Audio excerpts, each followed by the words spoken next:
Recently, and I mean within the last couple years, here in Southwest Brooklyn and Sunset Park, I've been noticing these restaurants popping up, specializing in this one very specific dish.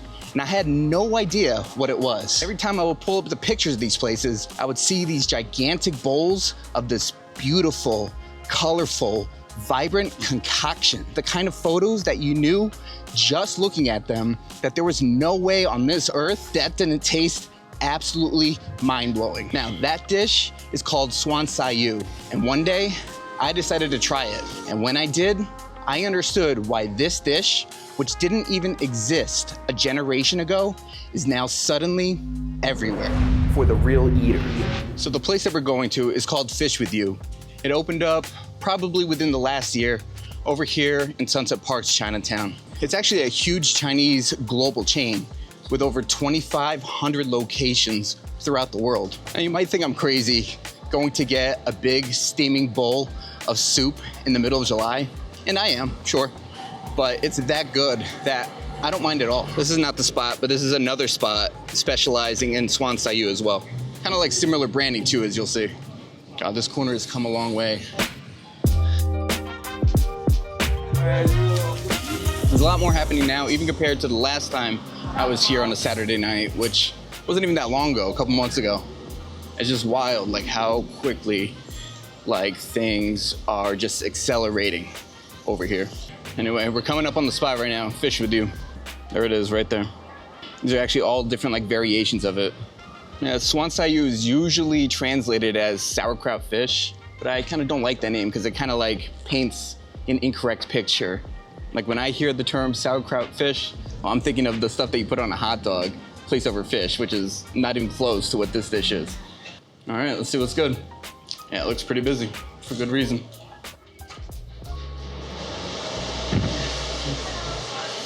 Hi, how you doing? Just one? Yes, please. Awesome, thank you so much. So these are the ones I'm getting right here. Pungent and spicy boiled beef. That's 3 peppers. Nice and spicy. And then I'm gonna do this one right here, the aromatic. Can I do this one? Small size? Yeah, no, bigger one. Yes, please. And then I'm gonna do this one, the pungent and spicy boiled beef. Your paper? Yeah. Spicy, yeah. Okay, I think you want to do the table. First table. Do a bigger one? Yeah, I can sit over there? All right, cool, thank you. Yeah, so after she heard my order, she moved me to a bigger table because like I said, these are gonna be gigantic bowls of suan. As I understand it, suan, like a lot of dishes in Chinese cuisine, is very communal. You know, it's meant to be shared, with a bunch of different people, all pouring in their own personal portions. Obviously, that's not what I'm doing today, so it's kind of not traditional, but I gotta do what I gotta do, right? I gotta do what I gotta do for you guys. Yeah, so Fish With You is a very global chain. As you can see, 2,500 stores around the world, including several here in the US. I know there's some in California. In Canada, you got some in Vancouver. We got a couple here in New York. This location, just opened here in Sunset Park, Chinatown, within the last year or so, I'd want to say. So I've actually gotten these same 2 dishes delivered to my house. That's how I came to know this dish, is I tried it at home. Never been here before. So, I'm looking around, and I guess it's kind of what I expected based on my research, but it's also kind of dissimilar from a lot of restaurants here along Chinatown 8th Avenue. Because a lot of restaurants over here are true hole in the wall kind of restaurants. Often kind of dingy, not a lot going on inside. Here, they got their brand down to a T with the orange colors, the vibrant images, the smiling faces on the posters.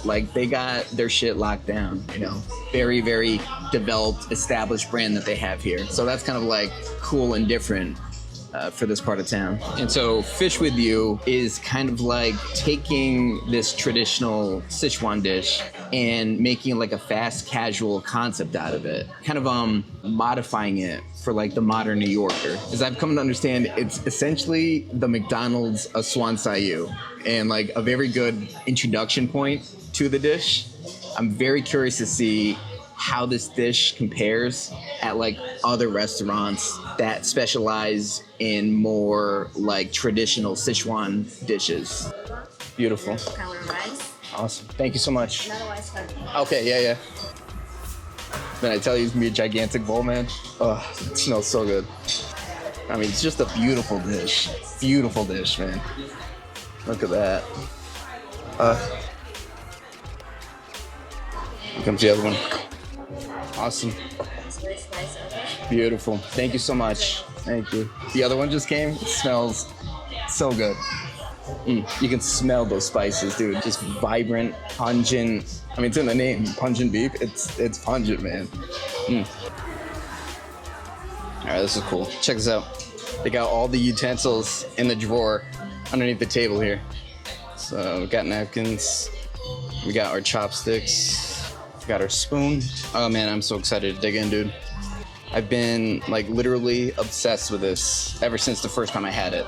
Absolutely obsessed. Oh God, it just looks incredible, man. So you can see that beautiful green broth, the pieces of white fish that are in there, the snakehead fish, and of course you see all those peppers that are in there that are gonna bring a really nice heat and flavor to this. See the scallions, it's that beautiful golden broth. Oh God. I mean, just a masterpiece of a dish. Then you can see right here, those are the Sichuan peppercorns. We'll get into those in a little bit, but those are a magical ingredient. God, I'm so excited to dig in. I've been waiting all day for this. Shit, all week.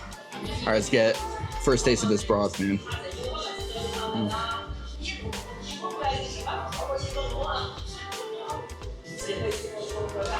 God. Oh, so good. I mean, it's the kind of dish that's right up my alley because one, the flavors are so vibrant, but balanced as well. I mean, like it's very like sour forward, but it's also like very savory, very umami from the broth itself. And then as you dig into this and you start to get into those Sichuan peppercorns, you're actually going to get like a numbing sensation. The fish is like so tender and it's like soaked in all that wonderful sour tasty broth. Typically the fish that's used is a freshwater fish. This version is snakehead, but sometimes you can see like carp being used for this dish. The reason why they use this particular type of fish here is because of the boneless fillets and that it really like holds together really nicely while sucking in all that broth, all that flavor into the flesh of the fish. Oh. I mean, with all these peppers, it might look intimidating in terms of the spice, but it's really not that bad. It's like a perfect level of spice. Yeah, so suan sayu originates in Sichuan cuisine, which is known for their like very intense flavors. In particular, the flavor sensation of what's called málà. Two parts to this, málà. La refers to like these guys, the spicy peppers. That's where you're gonna get the spice from, is from the la. The ma comes from these little guys, the Sichuan peppercorn. What's cool about these is that it's not like heat in the same way of like pepper or hot sauce. It's more like a numbing sensation that builds as you eat more and more of them. So Sichuan peppercorn was actually banned for import in the US until like the mid-2000s, like 2005, 2006. And it's once that ban was lifted that you started to see like a huge proliferation of like Sichuan restaurants like here in New York and elsewhere around the country. Like I've only had it a couple times now, but like it's very quickly becoming one of my favorite dishes to eat in Brooklyn, Chinatown, but anywhere really. It's really, really like one of my favorite dish in terms of like the balance of flavors in it and the particular like character that it has as a dish, man. It's just so good. It's like beautiful, like slippery glass noodles, man. Oh.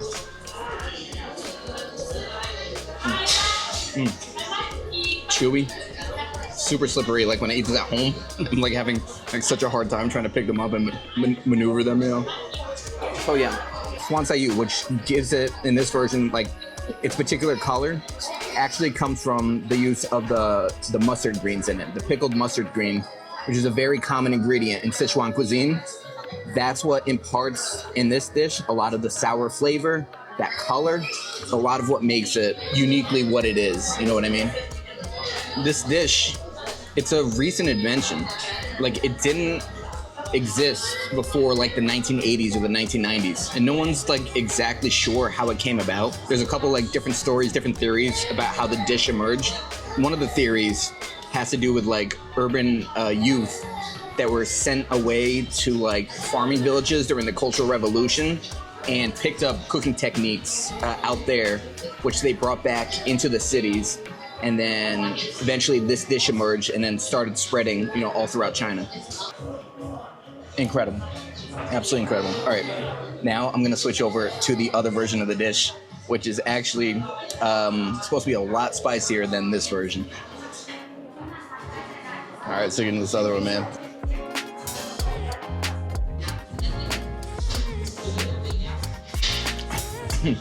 Oh yeah, that's spicy, man. Oh, that's spicy. Yeah, so this one features a more like tomato forward broth, and in this one they've really amped up the ma and the málà flavor. Like, you really get like that numbing sensation from the Sichuan peppercorns in this version of the suan sayu. Like those beautiful little enoki mushrooms that soak in all the broth. These, which I thought were noodles, it's actually like bean curd, like tofu, that's been like flattened and cut into ribbons, also soaking up all that broth. The meat is very well spiced, very nice and spicy, pungent, like in the name. So good.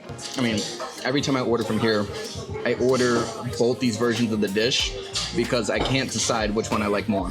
They're both so good, different in their own ways. Like, where that one is more like sour forward, here it's still sour, but you get a lot more like savoriness, a lot more like numbing sensation, a lot more heat, a lot more spice. Just like the intensity is kind of like amped up. I must have like just bit into like a bunch of the Sichuan peppercorns because I'm really getting that like tingly feeling right now. That málà flavor really coming through. Just when I think I'm getting full, I like switch soups, taste it, and it like kicks up my appetite all over again. This dish is giving me life, man. Like, to be honest, I wasn't totally up to filming today. Like, I'm feeling like pretty tired, pretty exhausted. My family's out of town, so I haven't been getting like great sleep. But this is like putting the life, the vitality back in me, you know? It's almost like medicinal or healing, you know? Let's have some of the rice with it. So traditionally, you're supposed to eat it with the rice as well, which is something I'll often skip to make room for more soup, you know? You know, it's kind of crazy that like I've never had Sichuan food on the show before. I don't think I ever have, which is kind of crazy because it's like one of my favorite cuisines. It's one of the best cuisines out there. I'll never forget the first time I ever had Sichuan cuisine. Back when I lived in Queens, and like how I learned to eat was I would take the bus from where I was at over to Flushing, Main Street. This was back in like 2005, 2006, 2007. Nothing more than a couple dollars in my pocket, trying to find like, you know, a couple like really good, like cheap meals that were like interesting, you know? And then I'll never forget like the first time I went to the Golden Mall over there in Flushing.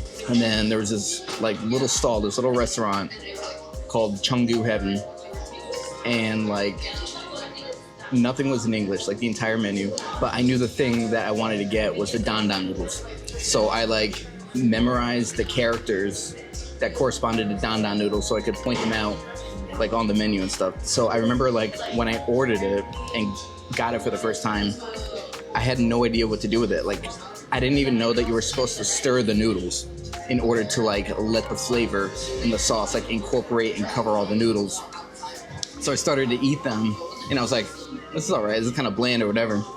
And then I looked up and one of the other customers at a different table like looked at me and without saying a word like made a gesture of like stirring the noodles, which I started to do. And when I did, like I saw like just all that sauce just kind of like cover, you know, all the different noodles and all the different ingredients. And then I took like that first like real bite and like my world was transformed. Like I was never the same after that. It's completely like that moment led to who I am now, what my life is now. All from that one guy like making that gesture to me in some random stall in Flushing like 20 years ago. Which just crazy how like the little moments of your life just send you on like a trajectory. I mean, it's really hard to choose like a favorite version of the dish between these two. I think if I had to, I would just give the slight edge to this one, the original, the green one. It's just this version of suan sayu. It just like strikes just a really, really like perfect balance between like the sour, the spice, the aromatics, the savoriness of the broth, the tenderness of the fish. I mean, you can't beat an original, man. The original version, so damn good. All right, guys. I'm getting really close to hitting my wall here. I'm not sure how much more I can put down. It's definitely been a blast, like getting to know this truly astounding Sichuan dish. Absolutely, like quickly becoming one of my favorite things to eat, bar none, man. So thank you for joining me on this journey. I hope it looked good. If you like this video, drop a like, say what up in the comments. And as always, stay hungry. I'll see you next time. Bye.